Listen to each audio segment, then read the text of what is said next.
यहां पर इंद्र की उपमा गोस्वामी जी महाराज कुत्ते से दे रहे हैं। कहते हैं जैसे कोई कुत्ता था, सूखी हड्डी लेकर के जा रहा था, उस सूखी हड्डी में कुछ था नहीं, मांस तो था ही नहीं, केवल हड्डी ही थी।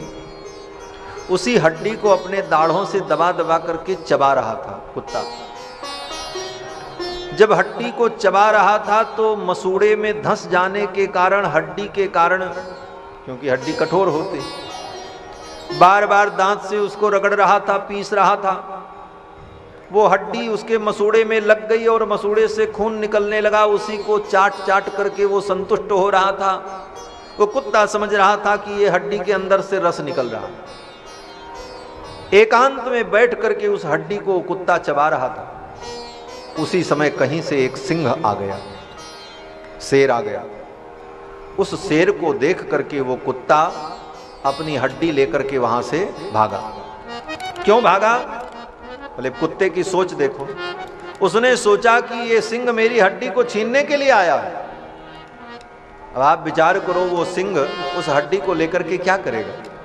सिंह के अंदर तो इतना सामर्थ्य है कि वो जब चाहे किसी भी पशु का शिकार कर ले और ताजा ताजा मांस खा ले, उसको सड़ी गली हड्डी की जरूरत नहीं है।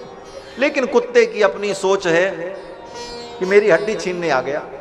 उसी प्रकार नारद जी को इंद्र पद और ब्रह्म पद इसकी कोई आवश्यकता नहीं है, और अगर नारद जी चाहें तो कभी भी ये पद नारद जी को मिल सकता है।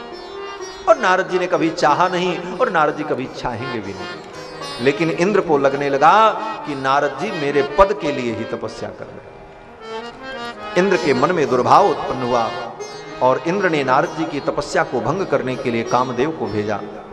कामदेव अपने परिकरों को लेकर के आया। कामदेव ने अनेक उपाय किए, लेकिन नारद जी विचलित नहीं हुए। अंत में कामदेव पराजित हो गया और कामदेव ने नारद जी के चरणों में समर्पण कर दिया। कामदेव ने कहा महाराज मैं हार गया। नारद जी महाराज हंसने लगे, प्रसन्न हो गए। बोले जाओ कामदेव, मैंने तुमको क्षमा कर दिया। कामदेव के ऊपर नारद जी को क्रोध भी नहीं आया।